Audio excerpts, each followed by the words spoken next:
बिस्मिल्लाहि वस्सलातु वस्सलामु अला रसूलिल्लाह। कैंडिडेट का इंतखाबी लीडरशिप में मेयार क्या होना चाहिए? आमतौर पर यह होता है कि कोई उम्मीदवार किसी हलके से जब खड़ा होता है तो वो अपनी कोई पार्टी उसकी होती है या पार्टी का इंतखाब करता है और लीडर का अपना इंतखाब करता है।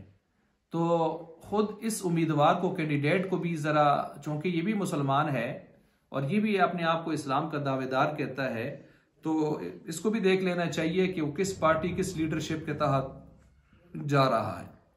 क्यों? इस वजह से कि आप अलैहिस्सलातु वस्सलाम ने इरशाद फरमाया, अल मर्उ अला दीनी खलीलिही फलयंजुर अहदुकुम मन युखालिल।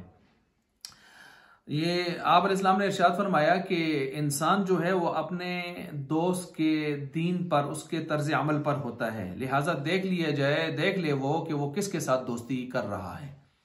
तो ये देखें, दोस्त के दीन पर चला जाता है तो यहाँ तो उम्मीदवार अपने एक लीडरशिप का इंतखाब कर रहा है, तो ये तो उसका दोस्त बल्कि फोकियत में, रौब में, दबदबे में और हुक्म चलाने में, फोकियत में ये से ऊपर, ये फोकियत के एतबार से जाहिर बात है इस पर उसको फोकियत हासिल होगी।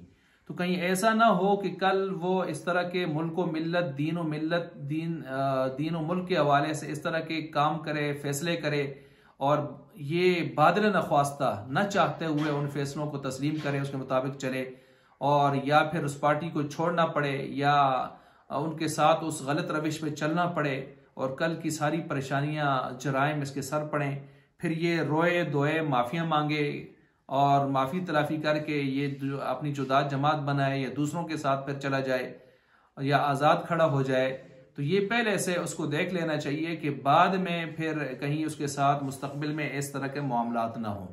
और यहाँ दुनिया में भी, ये तो मैंने दुनिया का नक्शा बयान किया, और आखिरत में भी तबाही और बर्बादी इसका मुकद्दर न बने कि ये किसके साथ मिलकर मुल्क व मिल्लत के खिलाफ जराइम में का मुर्तकिब रहा। इस वजह से इसको ये देख लेना चाहिए।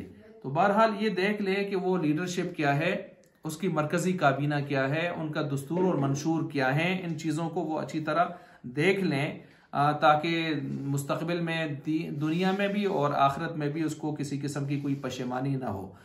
क्योंकि जब ये आगे बढ़ेगा उसके तहत बहुत सारे मेंबरान आएंगे और उसको ताकत मिलेगी, कुव्वत मिलेगी इन्हीं के जरिए से। तो फिर इन्हीं के जरिए से जो कुव्वत और ताकत मिलेगी उसी के बलबोते पर आगे फिर अगर अच्छी पॉलिसियों वाला हुआ तो फिर भी जो है अच्छे कामों की तरफ जाएगा। अगर वो बुरी पॉलिसियों वाला, बुरे अफकार वाला हुआ, तबाही और बर्बादी वाला हुआ, तो जाहिर बात है इनके बलबोते पर ही वो सारी तबाहियां फैलाएगा।